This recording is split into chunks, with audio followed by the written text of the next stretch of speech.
Hey everyone, I'm Evangeline right here at eTrailer. Today we're taking a look at our Yakima Roof Rack right here on our 2025 Kia Niro. If you are looking for a roof rack and you're trying to figure out which of the different options is going to be the best fit for you, well, reach out to us here at eTrailer every single time because we love getting you set up with the right fit for your adventure. Now, our roof rack here today is going to be ideal for if you want what's probably the most adjustable of your different roof rack options, and that way you can carry all kinds of different things. So our kit here today is going to consist of the Yakima CoreBar, that's 50 inches long, the SightLine Towers, and then the SightLine custom kits for your flush rails. So the Niro is available in different trims that have different roof styles. So if your roof has a flush rail that looks like this is going to be the kit for you. Some Niros don't have any rails whatsoever, and you're going to have to use a different one. So check out our fit guide here at eTrailer to make sure you get the right fit. Now within this style, there are different options still. A lot of people, and I usually recommend, get the Jetstream bars. I always recommend that because those will have tracks up top that make them super versatile for different types of accessories that have different ways of mounting. However, a lot of people like the CoreBar, since it's the original Yakima bar design. This will be very simple compared to the Jetstream bars. You're going to have pretty much zero wind noise with these, but you're still going to have that aerodynamic shape that you'll see with premium racks. Now the 50-inch bar length is actually the one recommended by Yakima, and that's because it offers a pretty good balance of extra space for extra things, but not too far out where it looks bulky. So if you measured from the tower to right before that end cap here, I have it at 3.5 inches of overhang. So what that means is if you have any cargo that secures around the bar, you have this much space for it. Now, some types of accessories like kayak, load assist carriers require very specific overhang. So that's always a number worth looking at to make sure this will fit for you. The good news is if you need to extend your crossbars and purchase the larger ones, the CoreBar design makes it where you can do so and not have to worry about it not fitting. You know it's going to fit because that's how Yakima makes your roof racks. The next things I like to measure for is roof clearances. So there's two measurements here. First is how much space you have underneath the crossbars. So here on our front crossbars, I can see that I have about 3.25 inches of space for clamps. That's on the lower end of a good amount of space. So clamps that go around. If you have U-bolts and wing nuts though, just double check that so you're not scratching up your roof. And the next measurement is going to be the height this now adds to the Niro. So top of the roof to the top of the bars, I see it at around 4.25, 4.5 inches. Now that number is going to depend on where you measure because your roof is a little sloped. So this is where your cargo sits. So imagine you have skis with extra tall bindings. You'd make sure you have enough clearance so those bindings aren't scratching up your roof. If you find that you don't have clearance, we have accessories like ski carriers that give you that extra height if needed. So our numbers here are pretty normal where you can carry most things, but you'll still have to be mindful of the numbers. And finally, the reason why I call this one of the most adjustable roof racks is because of the design of these SightLine towers. So there's actually a cap that you just pinch and pull out, and this covers the locking mechanism here. So we're going to take our flathead screwdriver, which will then pivot out to reveal our clips. So that clip design is pretty unique because it pinches around the rails right here. And because it pinches around, you have this really secure fit where it secures side to side, and then the grooves secure up and down. So as you carry even your heavier items, you know you have a strong base. Now, many times on your Kia car, when you look over at the rails, you'll see this opening over here. And that's because other brands are designed to bolt into the rail, which is actually how I have it on my car. But when you have to carry different accessories that require different lengths, and you may need to move your bars around, or you need a longer crossbar spread, having something that's not stuck to a fixed point like our system here might be more helpful for you. So while it's not bolted in, because Yakima is very intentional about how they have things custom fit for the rails, you can be assured that you have a really strong roof rack.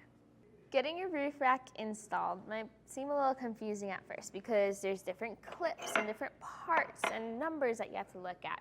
So hopefully this video will help guide you through that process. It's pretty straightforward once you know what you're doing. The first thing we're going to do is we're going to set up the crossbar.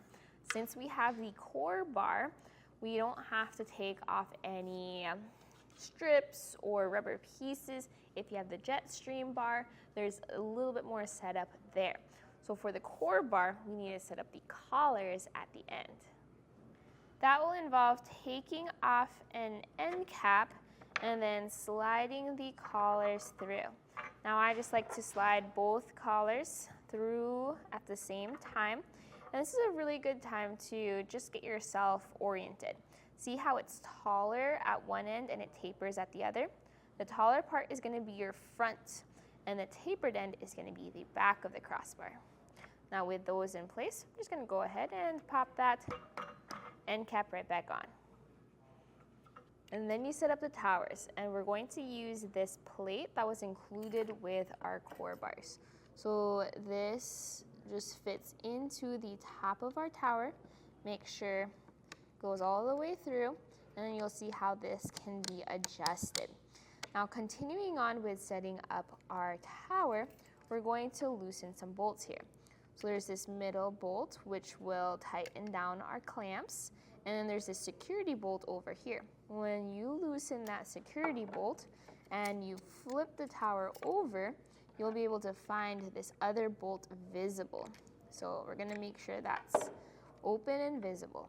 That way, as we attach the tower to our CoreBar, you can line up that bolt with the nut of the collar, and then we can thread this into place. You're going to look at your fit on your fit kit, and this will give you some letters to follow. And that will determine the pitch of the tower. So for us here today, our pitch is going to be B, which is right down the center. So we're going to continue tightening down, but don't go all the way, just enough where it stays in place. You won't want to tighten them down just yet because you still need to adjust your towers. So once you've attached your second tower, we're going to distance them apart according to the M1 measurement in our fit kit. So that's going to be 34 inches and 7/8 of an inch. You're going to measure from end to end of the tower, and there is going to be an arrow in the center that will help orient you to make sure you're even on both sides. But you can also just measure the overhang or the distance from the tower to the end of the bar just to make sure you truly are even. So once you get to 34 and 7/8, that's when you can tighten down. Once you've confirmed both sides to look good, just go ahead and tighten everything down, again keeping in mind your pitch setting. And this will be a Yakima torque tool that's included with your kit, so tighten down until you hear the click. That will prevent over tightening those bolts. The next bolt that you're going to be tightening down is your security bolt, and this will close that door that covers the bolt underneath the tower. Once all 4 bolts are tightened down, you're then going to go and put this foot pad on top. That clicks in. You're going to keep an eye out for that arrow. You want that arrow facing the outside of your crossbars. And then you're going to attach your clips. I actually prefer to attach these when the crossbar is on the roof, but this is what it's going to look like down here. You're going to have your R4 that will be on the outside, and it has a single slot that will just fit in. And then you're going to close the gate on it like that. So see how those wires work as a gate? And then you're going to do the same thing for the other side, R15, and that's going to have 2 slots. Close the gate on that too. Now it's time to put your system on your rails. So there are measurements on your instructions, which is going to be M2 and then M4.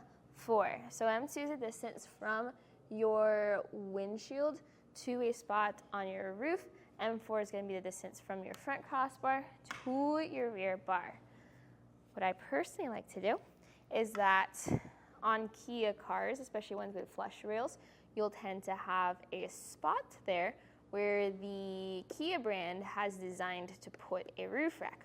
So I usually use that as a reference for a good spot to put our roof rack here today.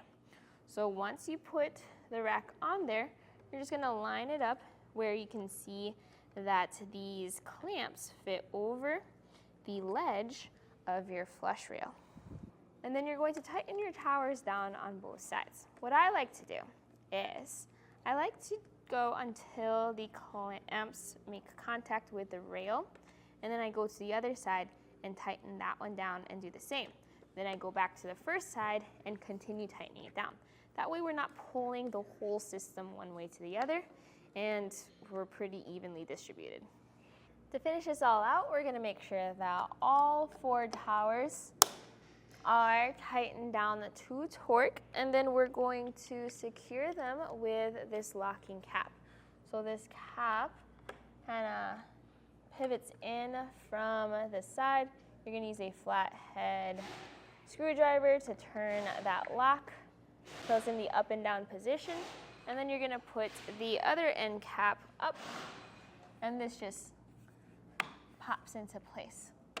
Once you've done that for all 4 towers, then that's going to be it for your install.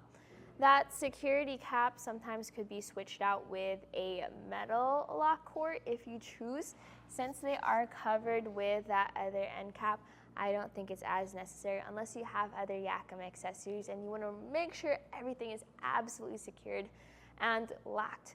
Now, my final thing that I always do is just give the bars a good shake. Also double checking that our spread is good for all of our different accessories, because now you can load this up and hit the road. That was a look at the installation of our Yakima roof rack right here on our 2025 Kia Niro. My name's Evangeline. I hope you enjoyed this journey.